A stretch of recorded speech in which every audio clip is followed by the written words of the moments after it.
Independence day ಪ್ರಯುಕ್ತ ನನ್ನ ಪಾಪಗೆ ಒಂದು ಫೋಟೋಶೂಟ್ ಮಾಡೋಣ ಅಂತೇಳಿ ಅಂದ್ಕೊಂಡು ಮನೇಲಿದ್ದಂತಹ ಧಾನ್ಯಗಳು ಅಕ್ಕಿ ಬೇಳೆ ಇವುಗಳನ್ನೇ ಬಳಸ್ಕೊಂಡು ಒಂದು ಫೋಟೋಶೂಟ್ ಮಾಡೋಣ ಅಂತೇಳಿ ರೆಡಿ ಆದೆ. ಇದಕ್ಕೆ ನಾನು ತೊಗೊಂಡಿದ್ದು ಬ್ಲ್ಯಾಕ್ ಕಲರ್ ಕ್ಲಾತ್. ಇದನ್ನು ನಾನು ಬ್ಲ್ಯಾಕ್ ಕಲರ್ ಕ್ಲಾತ್ನ ನೀಟಾಗಿ ಹಾಕಿ ಹುರುಳಿಕಾಳನ್ನು ತಗೊಂಡೆ.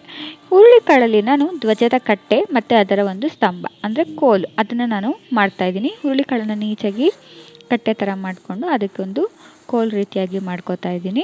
ನೆಕ್ಸ್ಟು ನಾನು ಕೇಸರಿ ಬಿಳಿ ಹಸಿರು ಬಣ್ಣದಕ್ಕೆ ನಾನು ಮೊದಲು ಹಸಿರು ಬಣ್ಣವನ್ನು ಮಾಡ್ತಾಯಿದ್ದೀನಿ. ಅದಕ್ಕೆ ಹೆಸ್ರು ಕಾಳನ್ನು ತೊಗೋತಾ ಇದ್ದೀನಿ. ಹೆಸ್ರು ಕಾಳು ಹಸಿರಾಗಿರುತ್ತೆ ಅಂತಂದ್ಬಿಟ್ಟು ಹೆಸ್ರು ಕಾಳನ್ನು ನಾನು ತ್ರಿವರ್ಣ ಧ್ವಜ ಮಾಡಲಿಕ್ಕೆ ತಗೊಂಡು ಹಸಿರು ಕಲರ್ನ ಇಲ್ಲಿ ಫಿಲ್ ಮಾಡ್ಕೋತಾ ಇದ್ದೀನಿ. ಹಸಿರು ಕಲರ್ ಆದಮೇಲೆ ಬಿಳಿ ಕಲರ್ಗೆ ತಿಂಗಳವರೆ ಕಾಳನ್ನು ತಗೋತಾ ಇದ್ದೀನಿ. ನೋಡ್ತಾ ಇರ್ಬೋದು ಗುಂಡು ಗುಂಡುಗೆ ತುಂಬ ವೈಟ್ ಕಲರ್ ಕಾಣಿಸ್ತಿತ್ತು. ಸೊ ಇದೇ ಸರಿ ಅಂತ ಹೇಳಿಬಿಟ್ಟು ತಿಂಗಳವರೆ ಕಾಳನ್ನು ತಗೊಂಡು ಅದನ್ನು ನಾನಿಲ್ಲಿ ಧ್ವಜದ ಬಿಳಿ ಬಣ್ಣವನ್ನು ನಾನು ಮಾಡ್ಕೋತಾ ಇದ್ದೀನಿ. ನೆಕ್ಸ್ಟ್ ಕೇಸರಿ ಬಣ್ಣಕ್ಕೆ ಕಡಲೆಬೇಳೆ ತಗೋತಾ ಇದ್ದೀನಿ. ಈ ರೀತಿಯಾಗಿ ನಾನು ಕೇಸರಿ ಬಿಳಿ ಹಸಿರು 3 ಬಣ್ಣವನ್ನು ಉಪಯೋಗಿಸ್ಕೊಂಡು ಧ್ವಜವನ್ನು ನಾನಿಲ್ಲಿ ರೆಡಿ ಮಾಡ್ಕೊಂಡಿದ್ದೀನಿ. ಇದಕ್ಕೆ ಮಧ್ಯದಲ್ಲಿ ಒಂದು ಚಕ್ರ 24 ಗೆರೆಗಳನ್ನು ಹೊಂದಿರೋ ಚಕ್ರವನ್ನು ಒಂದು ಪೇಪರ್ನಲ್ಲಿ ಕಟ್ ಮಾಡಿ ಇಡ್ತಾ ಇದ್ದೀನಿ. ಇಲ್ಲಿಗೆ ಧ್ವಜ ರೆಡಿ ಆಯಿತು. ಆಮೇಲೆ ಫ್ಲವರ್ ಉದುರೋ ರೀತಿಯಾಗಿ ತಿಂಗಳವರೆ ಕಾಳಲ್ಲೇ ಕೆಲವು ಫ್ಲವರ್ಗಳನ್ನು ಮಾಡಿ ಇಡ್ತಾ ಇದ್ದೀನಿ. ಇದಾದಮೇಲೆ ಪಾಪಗೆ ಒಂದು ಥೀಮ್ ಬೇಕಲ್ವಾ. ಸೊ ನಮ್ಮ ದೇಶದ ಬೆನ್ನೆಲುಬು ಯಾರು ಹೇಳಿ, ರೈತ. ಸೊ ಆ ಒಂದು ಥೀಮನ್ನು ಇಟ್ಕೊಂಡು ನಾನು ಇದನ್ನು ಮಾಡ್ತಾಯಿದ್ದೀನಿ. ಹಾಗಾಗಿ ಭಾರತದ ಬೆನ್ನೆಲುಬು ರೈತ ಅಂತಂದ್ಬಿಟ್ಟು ಅವರೇ ಬೇಳೆಯಲ್ಲಿ ನಾನು ಜೋಡಿಸ್ಕೊಂಡು ಈ ರೀತಿಯಾಗಿ ರೆಡಿ ಮಾಡಿಕೊಂಡೆ. ಇಷ್ಟೆಲ್ಲ ಆದಮೇಲೆ ನಾನು ಬರೀ ಅಕ್ಕಿಯಲ್ಲಿ ಫಸ್ಟು ಮ್ಯಾಪನ್ನು ನಾನು ಮಾಡಬೇಕು. ಫ್ಲ್ಯಾಗ್ ಆಯಿತು, ಈಗ ಮ್ಯಾಪನ್ನು ಮಾಡಬೇಕು ಅಂತೇಳಿ ಬರೀ ಅಕ್ಕಿಲಿ ಇಲ್ಲಿ ಮ್ಯಾಪನ್ನು ಬಿಡಿಸ್ಕೋತಾ ಇದ್ದೀನಿ. ಫಸ್ಟು ಅಕ್ಕಿಲಿ ಡ್ರಾ ಮಾಡ್ಕೋಬೇಕು. ಆಗ ಅದಕ್ಕೆ ನಾವು ಬೇರೆ ಬೇರೆ ಬೇಳೆಗಳನ್ನು ತುಂಬೋದಕ್ಕೆ ಕೇಸರಿ ಬಿಳಿಯಾಗಿ ಯೂಸ್ ಆಗುತ್ತೆ.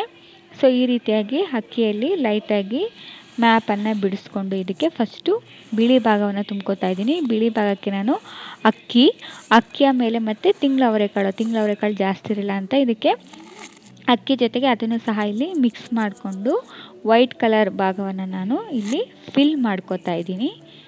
ಈ ರೀತಿಯಾಗಿ ಕಾಳು ಮತ್ತು ಅಕ್ಕಿ ಎರಡನ್ನೂ ಸಹ ಮಿಕ್ಸ್ ಮಾಡಿಕೊಂಡು ಸ್ಪ್ರೆಡ್ ಮಾಡ್ಕೋತಾ ಇದ್ದೀನಿ. ಮ್ಯಾಪನ್ನ ಕರೆಕ್ಟಾಗಿ ಮಧ್ಯ 3 ಭಾಗವನ್ನು ಮಾಡಿಕೊಂಡು ಮಧ್ಯಕ್ಕೆ ಇಲ್ಲಿ ಫುಲ್ ಅಕ್ಕಿನ ಮತ್ತು ಕಾಳನ್ನು ಇಲ್ಲಿ ಸ್ಪ್ರೆಡ್ ಮಾಡಿಕೊಂಡು ನೀಟಾಗಿ ಫಿಲ್ ಮಾಡ್ಕೋತಾ ಇದ್ದೀನಿ.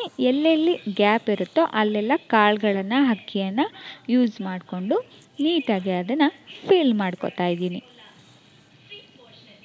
ಈಗ ಇಷ್ಟು ವೈಟ್ ಕಲರ್ ಆದಮೇಲೆ ಹಸಿರು ಕಲರ್ ಹೆಸ್ರು ಕಾಳು ಜಾಸ್ತಿ ಇರಲಿಲ್ಲ. ಸೊ ಹಾಗಾಗಿ ನಾನು ಬಟಾಣಿಯನ್ನು ತೊಗೊಂಡಿದ್ದೀನಿ. ಹಸಿರು ಕಲರ್ ತೊಗೊಂಡಿದ್ರೆ ಹೆಸ್ರು ಕಾಳು ಕಲರು ತುಂಬಾ ಚೆನ್ನಾಗಿ ಕಾಣಿಸ್ತಿತ್ತು ಹಸಿರುಕ್ಕೆ. ನಾನಿಲ್ಲಿ ಬಟಾಣಿ ತೊಗೊಂಡಿರೋದ್ರಿಂದ ಸ್ವಲ್ಪ ಲೈಟ್ ಕಲರ್ ಅಂತೇಳಿ ಅನಿಸುತ್ತೆ. ಸೊ ಈ ಬಟಾಣಿಯನ್ನು ನಾನು ಗ್ರೀನ್ ಕಲರ್ ಫಿಲ್ ಮಾಡಬೇಕು ಅಂದರೆ 3 ಭಾಗ ಮಾಡ್ಕೊಂಡಿದ್ನಲ್ಲ, ಅಲ್ಲಿ ಕೆಳಗಡೆ ಗ್ರೀನ್ ಕಲರ್ ಅಲ್ವಾ. ಸೊ ಅಲ್ಲಿ ಈ ಬಟಾಣಿಗಳಿಂದ ನಾನು ಫಿಲ್ ಮಾಡ್ಕೋತಾ ಇದ್ದೀನಿ. ಈ ರೀತಿಯಾಗಿ ಹಸಿರು ಬಣ್ಣ ಆದಮೇಲೆ ಮೇಲ್ಗಡೆ ಭಾಗ ಕೇಸರಿ ಬಣ್ಣ ತುಂಬೋದಕ್ಕೆ ಕಡಲೆಬೇಳೆಯನ್ನು ತೊಗೋತಾ ಇದ್ದೀನಿ. ಕಡಲೆಬೇಳೆಯನ್ನು ತೊಗೊಂಡು ನೀಟಾಗಿ ಸ್ಪ್ರೆಡ್ ಮಾಡ್ಕೋಬೇಕು. ಎಲ್ಲೂ ಕೂಡ ಬ್ಲ್ಯಾಕ್ ಕಲರ್ ಗ್ಯಾಪ್ ಕಾಣಬಾರ್ದು. ಆ ರೀತಿಯಾಗಿ ಫಿಲ್ ಮಾಡ್ಕೋಬೇಕು. ಮೇಲೆ ಕೇಸರಿಗೆ ಕಡಲೆಬೇಳೆ, ಬಿಳಿಗೆ ಅಕ್ಕಿ ಮತ್ತು ತಿಂಗಳವರೆಕಾಳು, ಕೆಳಗಡೆ ಹಸಿರಿಗೆ ಬಟಾಣಿ ಕಾಳನ್ನು ತಗೊಂಡು ನಾನು ಇಂಡಿಯಾ ಮ್ಯಾಪನ್ನು ರೆಡಿ ಮಾಡಿಕೊಂಡೆ. ಇದಿಷ್ಟು ರೆಡಿ ಆದಮೇಲೆ ಮಧ್ಯದಲ್ಲಿ ನಾವು ಅಶೋಕ ಚಕ್ರವನ್ನು ಪೇಪರ್ನಲ್ಲಿ ಡ್ರಾ ಮಾಡಿಕೊಂಡು ಮಧ್ಯದಲ್ಲಿ ಇಟ್ಟೆ. ಇಲ್ಲಿಗೆ ಮ್ಯಾಪ್ ಕಂಪ್ಲೀಟ್ ಆಯಿತು. ನೆಕ್ಸ್ಟ್ ಐ ಲವ್ ಇಂಡಿಯಾ ಅಂತಂದ್ಬಿಟ್ಟು ಸೇಮ್ ಅದೇ ಕಾಳುಗಳನ್ನು ಉಪಯೋಗಿಸ್ಕೊಂಡು ನಾನಿಲ್ಲಿ ಡ್ರಾ ಮಾಡಿದೆ. ನಾನು ಇಲ್ಲಿ ಭಾರತದ ಬೆನ್ನೆಲುಬು ರೈತ ಅಂತ ಮಾಡಿರೋದ್ರಿಂದ ಹುಲ್ಲು ಮತ್ತು ಕುಡ್ಲನ್ನು ಇಟ್ಬಿಟ್ಟು ಪಾಪುಗೆ ರೈತನ ಥರ ಡ್ರೆಸ್ ಮಾಡಿಕೊಂಡು ಫೋಟೋಶೂಟನ್ನು ಮಾಡಿದೆ. ಇದಿಷ್ಟು ನನ್ನ ಇಂಡಿಪೆಂಡೆನ್ಸ್ ಡೇ ಸ್ಪೆಷಲ್ ಫೋಟೋಶೂಟ್. ನೋಡ್ಬೋದು ಫುಲ್ ಫಿನಿಶಿಂಗ್ ಯಾವ ರೀತಿ ಬಂದಿದೆ. ಚೆನ್ನಾಗಿದ್ರೆ ಲೈಕ್ ಮಾಡಿ, ಹಾಗೆ ನನ್ನ ಚಾನಲ್ನ ವಾಚ್ ಮಾಡ್ತಾಯಿರಿ. Thank you.